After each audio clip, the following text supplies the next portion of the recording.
नमस्कार। आप सभी का हार्दिक अभिनंदन करता हूं।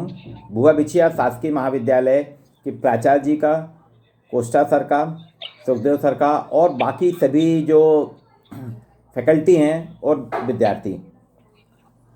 भुआ बिछिया छोटी सी जगह ज़रूर है, लेकिन आप लोग ऑनलाइन लेक्चर करा रहे हैं, छात्र हित में सारे काम कर रहे हैं, ये निसंदेह काबिल तारीफ़ है। सर्वप्रथम आज मैं अपना लेक्चर शुरू करने के पहले आपको 25 जनवरी राष्ट्रीय मतदाता दिवस है, उसकी शुभकामनाएं देता हूं और अपेक्षा करूंगा कि 18 वर्ष के जो हो गए हैं बच्चे 1 जनवरी को, वो अपना मतदाता कार्ड भी बनवा लें और समय समय पे जब भी इलेक्शन होते हैं, चुनाव होते हैं, मतदान का प्रयोग करेंगे। चूँकि ये 25 जनवरी का दिन है, मतदाता दिवस सरकार की तरफ से है, आपके कॉलेज में भी मनाया जाएगा, मेरे कॉलेज में भी। तो अभी चूँकि अपन ऑनलाइन जुड़े हुए हैं, इसलिए मैंने मतदाता दिवस से चर्चा की है। अब आता मूल विषय, हिस्टोरिकल बैकग्राउंड ऑफ सोशलॉजी, समाजशास्त्र का ऐतिहासिक पृष्ठभूमि। बीए प्रथम वर्ष से हम समाजशास्त्र पढ़ते हैं, कुछ जगह स्कूलों में भी है समाजशास्त्र विषय। मध्य प्रदेश में हालांकि ज़्यादा स्कूलों में समाजशास्त्र नहीं है, लेकिन बिहार और उत्तर प्रदेश में काफ़ी स्कूलों में समाजशास्त्र विषय है। बीए में जब छात्र आता है तो अभी तो इस साल जो हमारी एनईपी आई है, नेशनल एजुकेशन पॉलिसी, उसमें मेजर, माइनर और वोकेशनल सब्जेक्ट रखें। तो आपने देखा होगा कि समाजशास्त्र ही एक ऐसा विषय है जो मेजर विषय में भी ले सकता है बच्चा, माइनर में भी ले सकता है और वोकेशनल में भी ले सकता है। 3 तरह से समाजशास्त्र को ले सकते हैं। अगर आपने मेजर ले लिया है तो फिर बढ़िया है, अगर माइनर लिया है तो भी आपको समाजशास्त्र पढ़ना है और अगर वोकेशनल लिया है तो भी आपको समाजशास्त्र पढ़ना है। तो समाजशास्त्र हालांकि ज़्यादा पुराना नहीं है, मात्र 182 साल पुराना विषय है। अभी इसके 200 साल भी नहीं हुए हैं।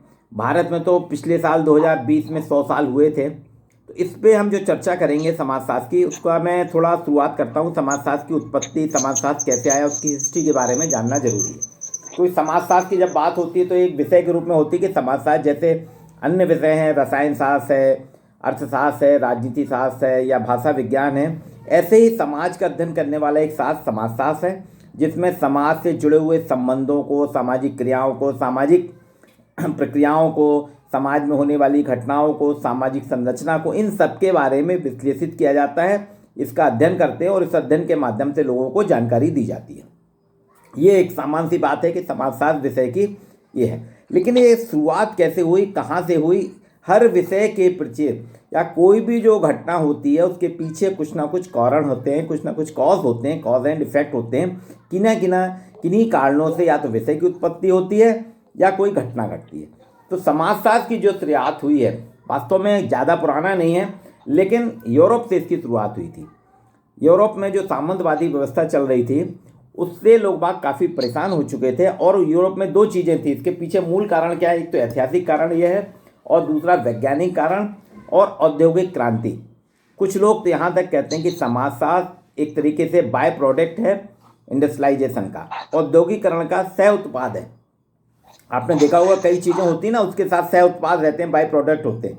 जैसे गन्ना है, गन्ने का आप रस भी पी सकते हैं, गन्ने से आप शक्कर भी बना लेते हैं, गन्ने से गुड़ भी बन जाता है। और गन्ने की जो खली बचती है, जो ठूठन रहती है, उसको आजकल सड़क निर्माण में भी काम किया जा रहा है। तो बाई प्रोडक्ट मतलब उसके जितने भी प्रोडक्ट हैं, गन्ना अपने आप में उपयोगी है, लेकिन उसके साथ के जो प्रोडक्ट होते हैं बाई प्रोडक्ट, वो भी उपयोगी हैं। इसी तरह से कहा गया कि आपके औद्योगिकरण का बाई प्रोडक्ट जो है समाजशास्त्र है। समाजशास्त्र की शुरुआत यूरोप से हुई। यूरोप में पुनर्जागरण हुआ था। आपके 17वीं शताब्दी का दौर जो था, उस वक्त वैज्ञानिक दौर चल रहा था, विज्ञान की शुरुआत हो चुकी थी और धीरे धीरे लोग सामंतवाद से उबने लगे थे, सामंतवादी सोच के खिलाफ हो रहे थे। हालांकि यूरोप में 12वीं सदी में एक वाणिज्यिक क्रांति हुई थी, कमर्शियल रेवोल्यूशन।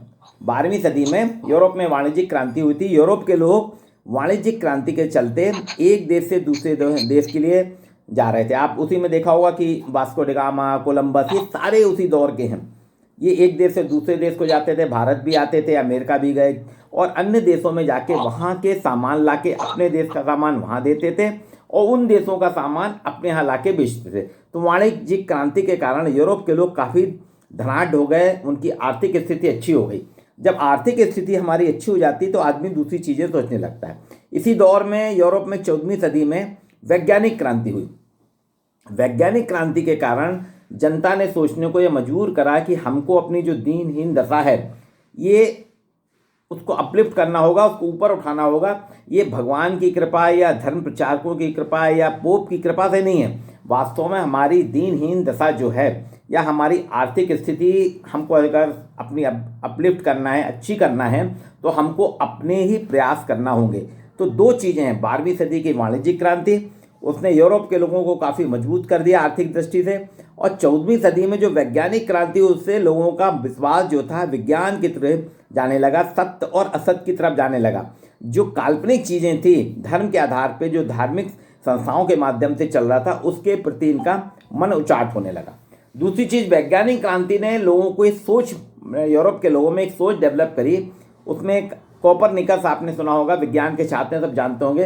कोपरनिकस ने सबसे पहले यूरोप की जो सत्ता थी, धर्म प्रधान सत्ता थी, जो चर्च की सत्ता थी, पोप थे, उसको चुनौती दी। उसने कहा कि ब्रह्मांड के केंद्र में सूर्य है। बोले ब्रह्मांड के केंद्र में सूर्य है, पृथ्वी नहीं है। पहले कहा जाता था पृथ्वी के केंद्र में ही सब चीज़ है, उसने कहा नहीं, ब्रह्मांड के केंद्र में और पृथ्वी नहीं है। इसी बीच न्यूटन का नियम आया, न्यूटन के गुरुत्वाकर्षण के नियम आया। उसने कहा जो भी चीज़ ऊपर जाती है उसको गुरुत्वाकर्षण शक्ति के कारण वो नीचे आ जाती है। इससे पुनर्जागरण हुआ। पुनर्जागरण यानी किसी भी चीज़ को पुनः जागरण करना। तो यूरोप में जो पुनर्जागरण हुआ था वो वास्तव में शोषण के विरुद्ध आवाज़ उठाने लगा। अपनी समाज की जो परंपरागत मान्यताएं होती हैं, समाज में जो परंपरागत असमानताएं होती हैं, शोषण होती है, उसके खिलाफ आवाज़ उठाना, ये कहलाता है पुनर्जागरण। इसमें लोगों ने, यूरोप में पुनर्जागरण हुआ। और उसी बीच यूरोप में एक क्रांति भी हुई थी, फ्रांस की क्रांति। फ्रांस की क्रांति में सत्ता का उथल पुथल हुआ। जनता ने, लोगों ने अपने विचारों के माध्यम से जनता को आंदोलित किया। जनता को क्या कि आपके साथ जो पोप और राजा के द्वारा, सामंतवादी समाज के द्वारा जो शोषण हो रहा है वो आपके साथ गलत हो रहा है। आपको अपनी स्थिति खुद सुधारना होगी, आपको अपने आप को डेवलप करना होगा। तो ये कुछ बौद्धिक कारण थे। ये वैज्ञानिक क्रांति थी, वाणिज्यिक क्रांति थी, पुनर्जागरण का युग था। और इसी 19वीं सदी के आसपास, इसी दौर में वहाँ पे यूरोप में कुछ जगह, फ्रांस और इटली वगैरह में क्या हुआ कि कुछ दार्शनिक हुए हैं, जिसमें हीगल का नाम आता है, सेंट साइमन का नाम आता है। हीगल और सेंट साइमन ने यूरोप में एक बौद्धिक आंदोलन शुरू करा। हीगल और सेंट साइमन ने बौद्धिक आंदोलन शुरू करा। सेंट साइमन ने कहा कि विज्ञान तो है, क्योंकि वैज्ञानिक खोजें होनी थी, विज्ञान आ गया था। बोले विज्ञान तो है, लेकिन व्यक्तियों को समझने वाला विज्ञान नहीं है। उनने कहा व्यक्तियों को समझने के लिए, व्यक्ति की जानकारी के लिए विज्ञान नहीं है। उनने कहा विज्ञान को मौजूद करना होगा, हर चीज़ हमको समाज के विज्ञान के हिसाब से देखना होगा। समाजशास्त्र की शुरुआत वो ये कहलाता है प्रबोधन काल, एनलाइटमेंट कहलाता है। तो प्रबोधन काल में इसी बीच में कुछ दार्शनिक हुए हैं, मॉन्टेस्क्यू और रूसो। उनके भी विचार थे, जो कि पॉलिटिकल साइंस से पढ़ा होगा आपने मॉन्टेस्क्यू और रूसो को। वो कहते थे मनुष्य स्वयं में अपने आप को स्थापित कर सकता है। उनका कहना था मनुष्य को स्वयं को नियंत्रित करना होगा। परंपरागत रूढ़ी, प्रथा, परंपराएं, धर्म, अंधविश्वास को छोड़कर हमको नए सिरे से सोचना होगा। ये जो चीज़ चली थी, ये था आपका एनलाइटनमेंट कहलाता था, ये कहलाता था ज्ञानोदय। तो ये ज्ञानोदय के युग में यहाँ पे मैकियावेली था, हीगल था, सेंट साइमन था। इन सब ने कहा कि व्यक्ति को अपने बारे में सोचना होगा। जो पारंपरिक विचार हैं, रूढ़ियाँ हैं, विचार हैं, प्रथा, परंपराएं, इनके माध्यम से जो हमारा समाज चल रहा है, इसके बारे में ना सोच के वैज्ञानिकता के हिसाब से सोचना होगा। इसी क्रम में सेंट साइमन से प्रभावित होकर फ्रांस के एक विद्वान थे अगस्त कॉम्ट, अगस्त इसिडोर मैरी कॉम्टे, ये मेरी कॉम्टे, उन्होंने शुरुआत की। उन्होंने कहा, सबसे पहले उन्होंने सामाजिक भौतिकी शब्द रखा। उन्हें समाज के अध्ययन के लिए, उनका कहना था वो एक ऐसा सिद्धांत बनाना चाहते थे जिससे हम समाज के बारे में समझ सके, समाज को जान सके, समाज के बारे में हमारी समझ विकसित हो सके, समाज में होने वाले क्रियाकलाप, समाज की गतिविधियाँ, इन सभी को हम समझ सकें। तो अगस्त राम ने पहले सामाजिक भौतिकी शब्द रखा था, सोशल फिजिक्स, कि समाज का, भौतिक जगत का अध्ययन करने वाला शास्त्र। बाद में 2 साल बाद 1838 में उन्होंने कहा सामाजिक भौतिकी शब्द उचित नहीं है, और अंग्रेजी भाषा का शब्द सोशियोलॉजी, SOCIOLOGY, सोशलॉजी रखा। कि सोशलॉजी शब्द जो है वो भी उनने 2 भाषाओं से लिया, लैटिन भाषा और ग्रीक भाषा। लैटिन और का सोशियस शब्द है और ग्रीक भाषा का लोगस शब्द है। इन दोनों शब्दों को जोड़कर उन्होंने एक नया शब्द बनाया, सोशियोलॉजी, समाजशास्त्र।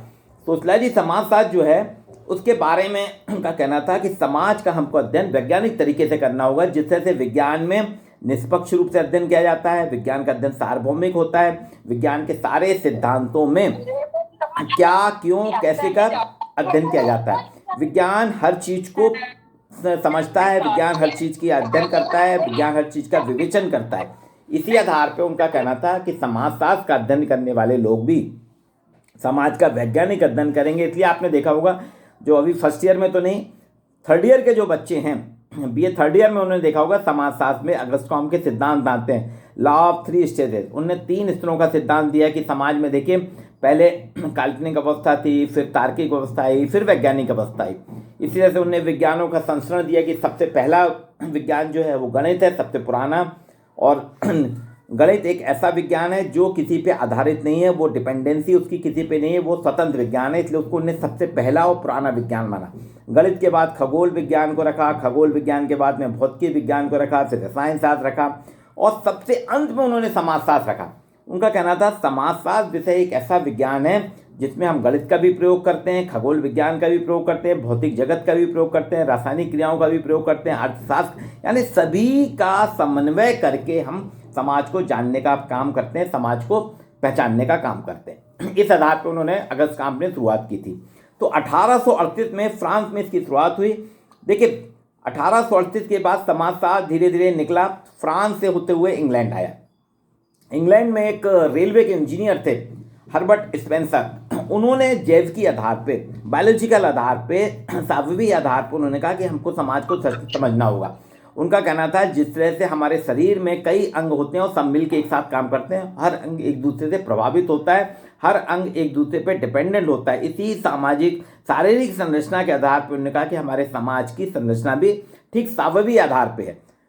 वो इंजीनियर थे हर्बर्ट स्पेंसर, उन्होंने ही 1876 में एक किताब लिखी थी प्रिंसिपल ऑफ सोशलॉजी, समाजशास्त्र के सिद्धांत। इसके 3 ग्रंथ निकाले, और आपको जान के आश्चर्य होगा कि समाजशास्त्र के जो सिद्धांत थे इंग्लैंड में उतनी ज़्यादा किताब नहीं चली, लेकिन अमेरिका में इसकी प्रतियां बहुत ज़्यादा बिकी। और 1896 में फिर इंग्लैंड से निकल के समाजशास्त्र अमेरिका पहुंचा, और अमेरिका में शिकागो विश्वविद्यालय में, सबसे पहले शिकागो में विश्वविद्यालय था, वहाँ येल विश्वविद्यालय और शिकागो में समाजशास्त्र को पढ़ाने की शुरुआत की गई। और अभी तक क्या होता था, समाजशास्त्र जो यूरोप में था, ठीक है, कोई का माइक चालू है उसको बंद करा दीजिए। गीता मैडम, आप कोई का माइक चालू है उसको बंद करा दीजिए। सरोज, तो अभी तक यूरोप में जो समाजशास्त्र था, यूरोप में समाजशास्त्र क्या है, खाली लोग बाग अपने अध्ययन, अपने ज्ञान अर्जन के लिए कर रहे थे और उसके सिद्धांत बना रहे थे। जैसे अगस्टकॉम ने सिद्धांत बनाए, उनके बाद के अनुयायी जो फ्रांसीसी विद्वान इमाइल दुर्खीम ने सामाजिक तत्व की बात करी, सामाजिक सावय की बात करी, सामाजिक एकता की बात करी, यांत्रिक एकता की बात करी। उन्होंने ही एक सिद्धांत दिया था आत्महत्या का सिद्धांत, जो 1896 में उन्होंने दिया था। उस आत्महत्या के सिद्धांत में पहली बार सांख्यिकी का इतना ज़्यादा प्रयोग किया था। यूरोप के 26,000 सांख्यिकी के डेटा उन्होंने लिए थे आत्महत्या के, उनका सांख्यिकी विश्लेषण करके उन्होंने पहली बार बताया कि समाजशास्त्र में सांख्यिकी का उपयोग करके हम कैसे सामाजिक समस्याओं को, सामाजिक संबंधों को विश्लेषित कर सकते हैं। दुर्खीम के बाद में जर्मनी में भी कार्ल मार्क्स ने, मैक्स वेबर ने समाजशास्त्रीय विश्लेषण करा, समाजशास्त्रीय अध्ययन करा। इंग्लैंड में हर्बर्ट स्पेंसर ने किताब लिखी। तो यहाँ पूरे यूरोप में था, फ्रांस था, अमेरिका था, फ्रांस था, जर्मनी था, आपके स्वीडन था, इंग्लैंड था, सिर्फ समाज के बारे में अध्ययन हो रहा था, समाज का विश्लेषण किया जा रहा था कि समाजशास्त्र में हम क्या अध्ययन करेंगे, कैसे करेंगे। लेकिन जब अमेरिका पहुंचा, 1896 में जब अमेरिका पहुंचा, तो उसको अमेरिकन ने क्या करा कि समाजशास्त्र को पढ़ने पढ़ाने के रूप में रखा कि हम समाजशास्त्र को खाली ज्ञान प्राप्त करने का जरिया नहीं रखेंगे, समाजशास्त्र के माध्यम से हम समाज की समस्याएं नहीं निकालेंगे, समाज की संरचना को नहीं जानेंगे, बल्कि सामाजिक संरचना, सामाजिक क्रिया, सामाजिक गतिविधियों को हम समझने के साथ साथ उसको पढ़ने पढ़ाने, अध्ययन के रूप में रखेंगे। और एक विषय के रूप में इंट्रोड्यूस करा अमेरिका ने। और वो जो विषय के रूप में इंट्रोड्यूस करा अमेरिका में, तो उसका परिणाम ये निकला कि अमेरिका में एकदम से प्रोग्रेस हुई। वहाँ पे ग्रामीण समाजशास्त्र था, ग्रामीण विभाग के माध्यम से करा कि गाँव की संरचना कैसी होती है, गाँव में किस तरह से लोग रहते हैं, गाँव में संघर्ष कैसे होता है, गाँव में समानता कैसे होती है, गाँव के आर्थिक स्थिति कैसी होती है, गाँव का नेतृत्व कैसे होता है। इन सारे मुद्दों के आधार पर, वैज्ञानिकता के आधार पर जो समाजशास्त्र के सिद्धांत थे या समाजशास्त्र की कल्पनाएँ थी, इनको अध्ययन अध्यापन में जोड़ा गया। इसके बाद अमेरिका के बाद जो है एशियन कंट्री में आया, एशिया में आया, और भारत में भी अमेरिका के बाद काफ़ी बाद में 1900 हमारे यहाँ जो 1919 में आया था, शुरुआत हुई थी कलकत्ता में, ब्रजेंद्र नाथ शील ने शुरुआत की थी। लेकिन समाजशास्त्र को एक विषय के रूप में नहीं रखा था, समाजशास्त्र को एक विषय के रूप में नहीं रखा था। विधिवत रूप से 1920 में हमारे यहाँ जो था पैट्रिक गिट्स थे, न्यूजीलैंड के समाजशास्त्री थे, उन्होंने मुंबई विश्वविद्यालय में पृथक रूप से समाजशास्त्र का विषय खोला गया, एक करा गया, और उनके बाद में वहाँ पे धीरे धीरे समाजशास्त्र के कई प्राध्यापक आए, और उसके बम्बई से निकलने के बाद में समाजशास्त्र आपके मैसूर में गया, लखनऊ में गया, और धीरे धीरे करके भारत के हर विश्वविद्यालय में समाजशास्त्र आ गया। कुछ लोग कहते हैं कि समाजशास्त्र के बारे में जो चर्चा है कि यूरोप से नहीं, समाजशास्त्र की शुरुआत भारत से हुई है। कुछ लोगों का ये भी समाजशास्त्री अध्ययन जब हम करते हैं तो समाजशास्त्र के ऐतिहासिक दृष्टिकोण को जब हम देखते हैं, अगर हिस्ट्री देखें तो हमारे यहाँ भी कहा जाता है कि भारत में ही समाजशास्त्र की शुरुआत हुई थी। इसका ऐसा उदाहरण मैं देता हूँ आपको कि हमारे यहाँ वैदिक काल में हमारे यहाँ जो धार्मिक ग्रंथ हैं, अगर हिस्टोरिकल परस्पेक्टिव में अपन जाते हैं, ऐतिहासिक तथ्यों की तरफ जाते हैं, तो ठीक है, अगस्त काम ने शुरुआत करी थी, उनको जन्मदाता माना जाता है, जनक माना जाता है, क्योंकि उन्होंने समाजशास्त्र शब्द रखा था, और समाजशास्त्र शब्द रखे एक वैज्ञानिक आधार पे कि समाज में क्या अध्ययन करना चाहिए, किस तरह से पढ़ना चाहिए, इसकी चर्चा की थी। लेकिन वास्तव में कहा जाता है कि समाजशास्त्र की शुरुआत भारत में हुई, हालांकि उसका कोई विधिवत वो नहीं है। हमारे यहाँ जो वैदिक ग्रंथ थे, वैदिक ग्रंथों के माध्यम से या धार्मिक ग्रंथों के माध्यम से समाज का विश्लेषण किया गया। आपने देखा होगा, अभी फर्स्ट ईयर के बच्चों ने पढ़ा होगा, हमारे यहाँ आश्रम व्यवस्था है, वर्ण व्यवस्था है, और पुरुषार्थ की बात है। वर्ण व्यवस्था हमारे यहाँ 4 प्रकार के वर्ण बांटे गए हैं, ब्राह्मण, क्षत्रिय, वैश्य, शूद्र। इनको जाति के परिप्रेक्ष्य में नहीं रखा गया। वर्ण व्यवस्था था, आपको वर्ण करना, चयन करना कि आप कौन सा वर्ण अपनी इच्छा से, आपका किस में मन होता है, आपकी इच्छा किस में, आपकी रुचि किस में है, उस वर्ण को चुनिए। इसलिए आपने देखा होगा परशुराम ब्राह्मण थे लेकिन उनके कर्म क्षत्रियों के जैसे थे, रैदास शूद्र थे लेकिन उनके कर्म ब्राह्मण जैसे थे। तो आप किसी भी, आपकी रुचि जिस वर्ण में है आप उस वर्ण को चुन सकते हैं। उस वर्ण के आधार पे हमारे यहाँ वर्ण व्यवस्था थी। 4 प्रकार के वर्ण बनाए गए थे। उन चारों वर्णों के माध्यम से सामाजिक परिप्रेक्ष्य रखा गया था, समाज का दायित्व किया गया। ब्राह्मण किस प्रकार के काम करेंगे, क्षत्रिय कौन से काम करेंगे, वैश्य कैसे काम करेंगे, शूद्र कैसे काम करेंगे। इनमें कोई भी ऊंच नीच था, चारों वर्ण बराबर थे और एक दूसरे वर्ण के सहयोगी थे, सार्थक थे, उनमें सामंजस्य रहता था। तो ये समाज का विश्लेषण कैसे होगा, समाज कैसे होगा, सामाजिक विश्लेषण के आधार पे। तो वैदिक अवस्था से, वैदिक काल से हमारे यहाँ वर्ण व्यवस्था हुआ। फिर उसके बाद सामाजिक व्यवस्था के परिप्रेक्ष्य में क्या है, व्यक्ति का काम कैसा होगा, तो व्यक्ति को 4 आश्रमों में उसका जीवन बांटा गया। एवरेज लगाया गया कि हर व्यक्ति का जन्म से लेकर मृत्यु तक 100 साल की आयु होती है। 25-25 साल के 4 आश्रम दिए गए। पहला आश्रम था ब्रह्मचर्य, दूसरा गृहस्थ, तीसरा वानप्रस्थ और चौथा आश्रम था संन्यास। जो आपका ब्रह्मचर्य आश्रम है, ब्रह्मचर्य मतलब ब्रह्म को प्राप्त करना, ब्रह्मचर्या ऐसी, आपकी दिनचर्या ऐसी होना चाहिए, आपके जीवन यापन ऐसा होना चाहिए, दैनिक गतिविधियां ऐसी होना चाहिए, आपको ब्रह्म को प्राप्त करें, सर्वश्रेष्ठ प्राप्त करें। इसलिए वो गुरुकुल में जाते थे बच्चे 4 साल की उम्र के बाद, और गुरु के आश्रम में रह के भिक्षा भी मांगते थे, शस्त्र विद्या भी सीखते थे, गणित भी सीखते थे, साइंस भी सीखते थे, धर्म का अध्ययन भी करते, सारी चीज़ें सीखते थे। उनको आर्थिक खेती भी करना सिखाया जाता था, इंजीनियरिंग भी सिखाई जाती थी, व्यापार वाणिज्य भी सिखाया जाता था, लेन देन करना भी सिखाया जाता था, सेवा डॉक्टरी भी करना सिखाई जाती, चिकित्सा भी सिखाई जाती थी, वैद्यकी भी सिखाई जाती थी। तो वहाँ सर्वश्रेष्ठ प्राप्त करता था, और जब तक वो पारंगत नहीं हो जाता था, गुरु अपने आश्रम से उसको जाने नहीं देते थे। फिर इसके बाद वो ब्रह्मचर्य आश्रम के बाद आता था दूसरा आश्रम, गृहस्थ आश्रम। आप अपने गृहस्थ में रह के गृहस्थ जीवन जिएंगे, आप अपना जीवन यापन करेंगे, अपने परिवार के लिए जाएंगे। परिवार से तात्पर्य यह था कि पूरा समाज आपका परिवार है, आपको अपने समाज के लोगों के साथ उठना बैठना है, सामाजिक परिप्रेक्ष्य में जीवन जीना है, और अपना जो सर्वश्रेष्ठ आपने प्राप्त किया है वो आपको गृहस्थ आश्रम में सब समर्पित कर देना है। इसके बाद तीसरा आश्रम, ब्रह्मचर्य के बाद में ब्रह्मचर्य, गृहस्थ के बाद में आता है वानप्रस्थ। वानप्रस्थ को आप 2 चीज़ में देखिए, वानप्रस्थ वन की ओर प्रस्थान, यहाँ जंगल की ओर प्रस्थान से तात्पर्य नहीं, वानप्रस्थ यानी एकांत की ओर प्रस्थान करना है। कि आपने 2 आश्रम में जो सीखा और परिवार के लिए गृहस्थ जीवन में आपने जो करा है, अपनी जो सेवाएं दी हैं, उसमें आपने क्या चूक गए, कहाँ तक नहीं पूरा कर पाए, इन सब के बारे में विश्लेषण करने के लिए, चिंतन मनन करने के लिए आपका वानप्रस्थ आश्रम रखा गया कि वानप्रस्थ में आदमी चिंतन करे कि हमसे क्या गलतियाँ हो गई, हम किन चीज़ों को नहीं कर पाए। और अंत में चौथा आश्रम रखा गया उसका संन्यास आश्रम, जो 75 से बाद की उम्र का है। संन्यास आश्रम में जरूर था कि व्यक्ति को बिल्कुल विरक्त हो जाना चाहिए, अपनी सामाजिक आवश्यकताओं को छोड़ देना चाहिए, अपने सामाजिक संबंधों से विरक्त होकर एक मोक्ष की ओर आगे बढ़ना है। तो ये एक आश्रम व्यवस्था में दिया कि व्यक्ति कैसे करेगा। 25-25 साल के 4 आश्रम। एक और चीज़ थी व्यक्तिगत विकास के लिए पुरुषार्थ की बात। उसमें 4 प्रकार के पुरुषार्थ रखे गए, धर्म, अर्थ, काम और मोक्ष। धर्म, जो कि आजकल धर्म कहा जाता है ना, हिंदू धर्म है, मुस्लिम है, ईसाई, धर्म का तात्पर्य ये नहीं। धर्म का तात्पर्य है कि आप जो भी आवरण आप लेते हैं, जो हम धारण करते हैं, वो धर्म है। तो धर्म के माध्यम से आपको सिखाया गया क्या सही है, क्या गलत है, क्या उचित है, उचित अनुचित, सही गलत की बात करके धार्मिक विश्लेषण किया गया कि आप धर्म के आधार पर आपको जीवन जीना है। तो पहला पुरुषार्थ व्यक्ति को धर्म प्राप्त करना है। दूसरा अर्थ, अर्थ यानी पैसा। आप धार्मिक आधार पे पैसे का संचय, क्योंकि आपको गृहस्थ आश्रम में जीना है, परिवार में जीना है, तो पैसा आपके लिए जरूरी है। आपको पैसा जरूरी है, बिना पैसे के आप कुछ नहीं कर सकते। आर्थिक क्रियाकलाप करना है, आर्थिक क्रिया आप कैसे करेंगे, तो उसमें धर्म पहले आता था। आपने जो धर्म में सीखा क्या सही है क्या गलत है, सही तरीके से आपको अर्थ प्राप्त करना है, गलत तरीके से अर्थ प्राप्त नहीं करना है। फिर इसके बाद तीसरा था काम।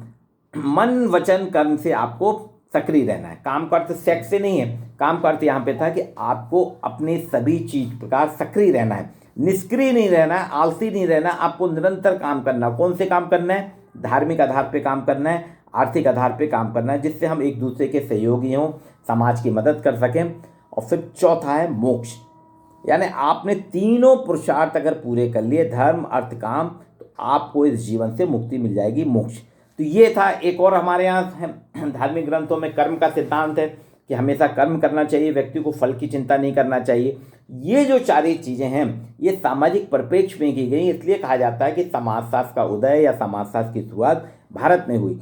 लेकिन अगस्त कॉम्टे ने चूंकि वैज्ञानिकता के आधार पर एक विषय का निर्धारण किया, इसलिए अगस्त कॉम्टे को समाजशास्त्र का जनक माना जाता है। अगस्त कॉम्टे को कहा जाता है कि फ्रांस में अगस्त कॉम्टे ने जर्मन समाजशास्त्र की शुरुआत की और फ्रांस के बाद धीरे धीरे एक विषय के रूप में आया। तो भारत में जैसा कि मैंने बताया कि 1919 में आया था, 1919 में इसकी शुरुआत हुई। और लखनऊ, मुंबई विश्वविद्यालय और लखनऊ विश्वविद्यालय 2 ऐसे विश्वविद्यालय जो समाजशास्त्र के एक स्कूल ऑफ सोशलॉजी कराते हैं, समाजशास्त्र के शालाएँ कहलाती हैं। यहाँ पे समाजशास्त्र के बहुत ज़्यादा विद्वान हुए, इन्होंने नए नए काम किए, बहुत ज़्यादा फील्ड स्टडीज़ पे काम किया। भारत के परिप्रेक्ष्य में अगर अपन अध्ययन करते हैं तो भारत में भी 2 प्रकार से हमको देखने मिलता है। पहला वाला जो अध्ययन था, पहला वाला अध्ययन जो था हमारे यहाँ, उसमें क्या होता था कि हमारे यहाँ के जो पहला वाला अध्ययन था, उसमें हमारे यहाँ जो था समाजशास्त्र जो था वो खाली उसमें था। हमारे यहाँ जो धार्मिक ग्रंथ थे, धार्मिक ग्रंथों का अध्ययन और ग्रामीण समाज का अध्ययन करने की बात कर रहा था, कि ग्रामीण समाजशास्त्र को जानने की बात कर रहा था। सेकेंड फेज जो हमारा आया वो 1945 के बाद आया। 1945 के बाद वाला अध्ययन है, इसमें जाति प्रथा की बात की गई, नेतृत्व की बात की गई, ग्रामीण संरचना की बात की रही। और थर्ड फेज जो अभी हमारा है वो 1985 के बाद आया। इसमें आधुनिकता की बात की गई, पश्चिमीकरण की बात की गई, नए नए टेक्नोलॉजीज़ की बात की गई। तो भारत में अलग अलग प्रकार से अध्ययन हो रहे हैं और इन्हीं में आपने देखा होगा हमारे यहाँ क्षेत्रीय अध्ययन ज़्यादा होते हैं। भारतवर्ष में चूँकि समाजशास्त्र के साथ में 2-3 विषय जुड़े हुए हैं, मैंने पहले भी कहा था कि समाजशास्त्र कई विषयों से सहयोग लेके काम करता है। उसमें मानव शास्त्र भी जुड़ा है, एंथ्रोपोलॉजी जो कहलाता है। एंथ्रोपोलॉजिस्ट क्या करते हैं? वो मानव के स्वभाव का अध्ययन करते हैं, मानव के जीवनचर्या का अध्ययन करते हैं। और समाजशास्त्र क्या करता है? समाज के संबंधों का अध्ययन करता है कि मनुष्य के संबंध कैसे हैं, मनुष्य के रीति। जैसे अभी मैं आपसे ऑनलाइन जुड़ा हुआ, तो भुआ बिछिया कॉलेज से मेरे संबंध हो गए। भुआ बिछिया कॉलेज के छात्रों के साथ में, अन्य प्राध्यापकों के साथ में, प्राचार्य जी के साथ में मेरे जो डिजिटल संबंध हो गए। मैं आपके साथ ऑनलाइन जुड़ा हूँ। इसके बाद कभी भी अगर मैं भुआ बिछिया कॉलेज आता हूँ तो मैं तत्काल आपके से मिलूंगा, क्योंकि हमारे संबंध बन गए। तो ये सामाजिक संबंधों का आधार है। आज जबलपुर आएंगे तो आप भी मुझसे मिलेंगे और आप मेरे से बातचीत करेंगे। तो ये सामाजिकता का प्रवेश करता है। लेकिन एंथ्रोपोलॉजी की जब बात करते हैं, मानव शास्त्र की बात करते हैं, तो मानव शास्त्र में मनुष्य के हाइट क्या है, सिर का साइज क्या है, दांत कैसे हैं, त्वचा का रंग कैसा है, बालों का रंग कैसा है, बाल किस तरह है, इनका अध्ययन किया जाता है। तो मानव शास्त्र के आधार पे हमारे यहाँ जो क्षेत्रीय अध्ययन होते थे, पहले हम क्षेत्रीय अध्ययन करते थे, उसमें जनजाति समाज का बहुत अध्ययन हुआ भारतवर्ष में, ग्रामीण संरचना का अध्ययन बहुत ज़्यादा हुआ। लेकिन औद्योगिकरण के दौर में 1950 के बाद जो हमारे यहाँ अध्ययन होने लगा है, वो जो अध्ययन हो रहे हैं हमारे 1950 के बाद, वो औद्योगिकरण के साथ नगरीकरण का अध्ययन हुआ, नगरीय समस्याओं का अध्ययन हुआ, नगरीय विवेचन का अध्ययन हुआ, और अब आजकल जो हमारे यहाँ अध्ययन हो रहे हैं वो समाजशास्त्र के अध्ययन वास्तव में किसके आधार पे हो रहे हैं कि हमारे यहाँ के जो अध्ययन हो रहे हैं वो आजकल हम अध्ययन कर रहे हैं किसके, नई नई घटनाएं जो हो रही हैं, नए नए विचार आ रहे हैं, नवाचार जो आ रहे हैं, जैसे वर्क फ्रॉम होम पे अध्ययन होगा, महामारी का अध्ययन होगा, ये सारे नए नए प्रकार के अध्ययन आज हमारे यहाँ किए जा रहे हैं। आज आपको इसी ऐतिहासिक परिप्रेक्ष्य में बताता हूँ कि समाजशास्त्र विषय जो है, मैंने पहले भी कहा 182 साल पुराना है, ज़्यादा पुराना नहीं है, लेकिन समाजशास्त्र विषय ने 182 साल में, चूँकि समाज का अध्ययन है, समाज का विवेचन करता है, समाज की व्याख्या करता है, तो ये एक ऐसा विषय है कि सर्वाधिक लोकप्रिय विषय है।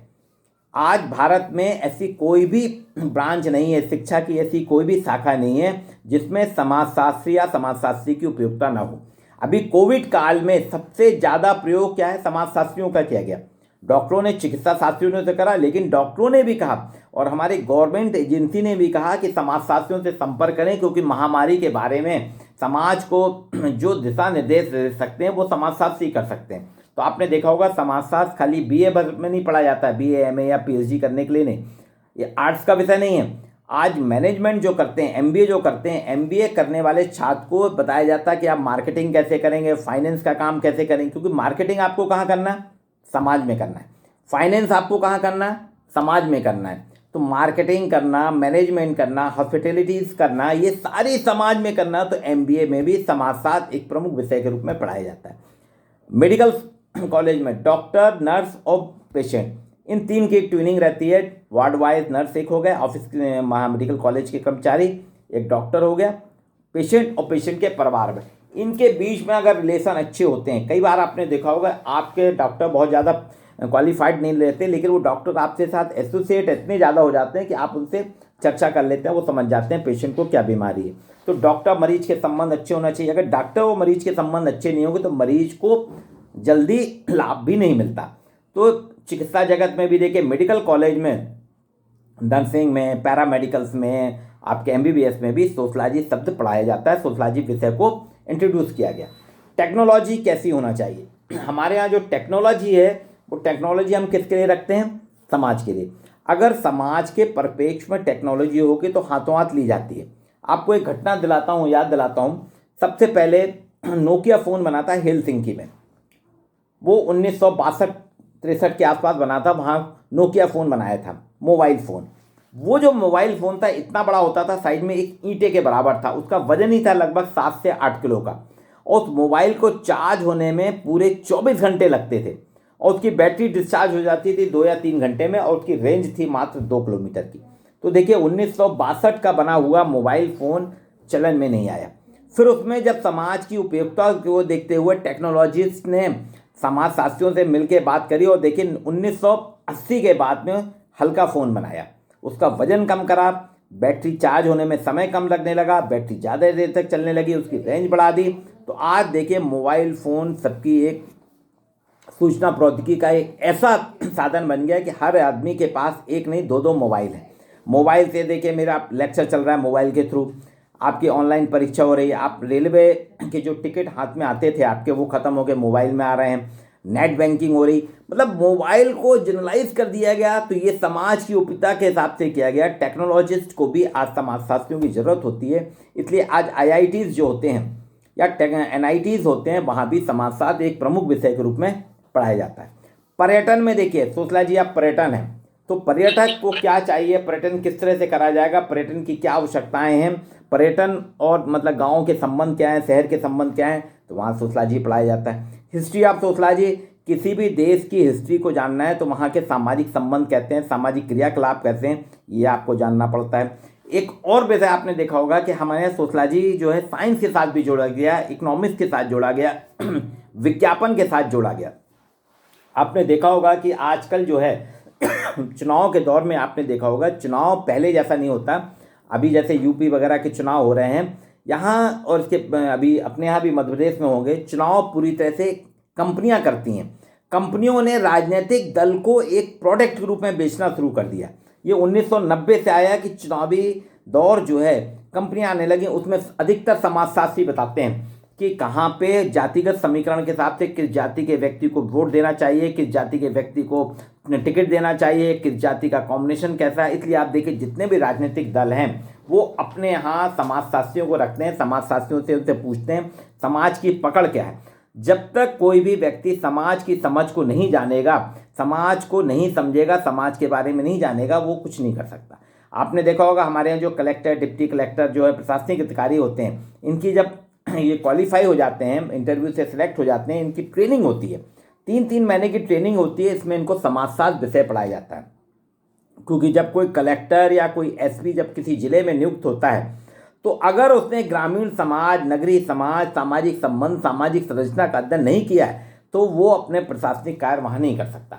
बीएड में, एजुकेशन में आपने देखा होगा, एमएड में, बीएड में, आजकल बीएड कॉलेज में भी एक विषय समाजशास्त्र का रखा गया है, समाजशास्त्र के विद्यार्थियों के माध्यम से। क्योंकि समाज क्या चाहता है, समाज किस तरह की लर्निंग चाहता है, समाजशास्त्र में कैसे अध्ययन होना चाहिए, समाजशास्त्र, समाज की मांग क्या है, समाज का अध्ययन अध्यापन क्या है, ये सारी चीज़ें जो हैं, मैंने कहा आपको कि मात्र 182 साल पुराना विषय है, लेकिन चूंकि समाज का विश्लेषण करता है, सामाजिक संबंधों की बात करता है, सामाजिक संरचना की बात करता है, और सारी चीज़ें जो हमारी, चाहे टेक्नोलॉजी हो, चाहे मेडिकल साइंस हो, चाहे प्रबंध हो, चाहे बैंकिंग हो, या एजुकेशन सिस्टम हो, ये सब कहीं, या लीडरशिप हो, ये कहीं ना कहीं समाज के परिप्रेक्ष्य में करते हैं, हम समाज के संदर्भ में बात करते हैं। तो ऐतिहासिक दृष्टि से समाजशास्त्र सबसे पुराना विषय है। वैदिक काल में भी हमारे यहाँ था, इसके पहले यूरोप वगैरह में भी राजनीति साथ में समाज का विश्लेषण करता था। हमारे फिलोसोफर जो थे वो समाज के बारे में बात करते थे, समाज की फिलॉसफी के बारे में चर्चा करते थे, सामाजिक विश्लेषण करते थे। इतिहासकार भी समाजशास्त्र की बात करते थे, सामाजिक विश्लेषण की बात करते थे। समाज में इतिहास जो भी है वो अपने यहाँ का समाज की बात करता है कि मुगल काल कैसा था, ब्रिटिश काल कैसा था, ये सारी चीज़ें।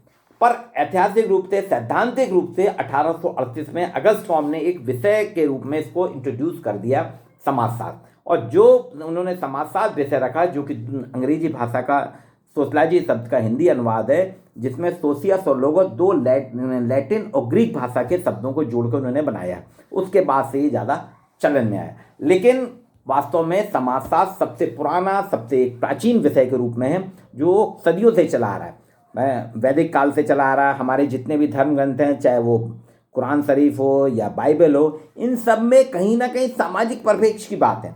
हमारे जो धार्मिक सिद्धांत होते हैं, हमारे जो धार्मिक क्रियाकलाप होते हैं, हमारे धार्मिक उपदेश जो होते हैं, वो समाज के लिए रहते हैं, समाज के हित के लिए रहते हैं, समाज में क्या उचित है, क्या अनुचित है। अर्थात प्रारंभ से ही समाजशास्त्र समाज का एक प्रमुख विषय रहा, समाजशास्त्र एक विषय के रूप में रहा है। दूसरी चीज़ आपने देखा होगा कि जो हमारे यहाँ कानून बनता है, कानून में भी अधिकतर चीज़ें समाज के परिप्रेक्ष्य में बनाई जाती हैं।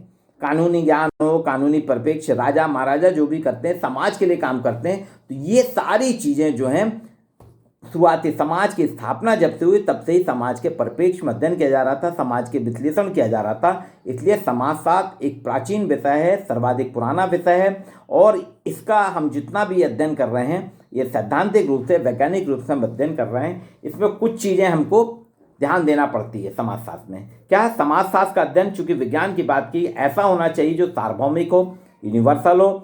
समाजशास्त्रियों को हमेशा तटस्थ होकर अध्ययन करना चाहिए, अपने समाज के प्रति इन्वॉल्वमेंट नहीं होना चाहिए, जो भी इससे निष्पक्ष जांच करना चाहिए, कार्य कारणों की खोज करना चाहिए। समाजशास्त्र के कार्य कारणों की खोज के साथ साथ हमको समाजशास्त्र भविष्यवाणी करने की भी क्षमता देता है। समाजशास्त्री विश्लेषण करके हम समाज आगे क्या होगा, किस तरह से जाएगा, समाज में किस तरह की भावनाएं होंगी, हम उनका विश्लेषण भी कर सकते हैं, हम उनका विवेचन भी करते हैं। मैं सोचता हूँ कि जो कोष्टा सर ने मेरे को एक अवसर दिया था, समाजशास्त्र की ऐतिहासिक पृष्ठभूमि, मैंने आपके सामने ऐतिहासिक पृष्ठभूमि को रखने का प्रयास करा कि समाजशास्त्र का उद्भव कैसे हुआ, समाजशास्त्र की शुरुआत कहाँ से हुई, समाजशास्त्री परिप्रेक्ष्य क्या है, समाजशास्त्र का फिलोसफिकल एजेंडा। शुरुआत समाजशास्त्र की इंडस्ट्रियलाइजेशन, औद्योगिकरण से हुई। मैंने पहले भी कहा कि समाजशास्त्र जो है औद्योगिकरण का एक बाय प्रोडक्ट है। वैचारिक क्रांति जो हुई थी, वाणिज्यिक क्रांति हुई थी यूरोप में, यूरोप से शुरुआत हुई थी वाणिज्यिक क्रांति, वैज्ञानिक क्रांति, पुनर्जागरण और ज्ञानोदय के माध्यम से समाजशास्त्र विषय आया था और धीरे धीरे अब समाजशास्त्र एक प्रमुख विषय के रूप में आज स्थापित हो चुका। तो इसमें अगर आप कुछ चाहते हैं उससे जानकारी, तो आप लोग के अपना माइक ऑन करके आप उनसे पूछ सकते हैं। मैं आपके प्रश्नों का समाधान करने के लिए हाजिर हूँ। धन्यवाद सर। किसी छात्र छात्राओं को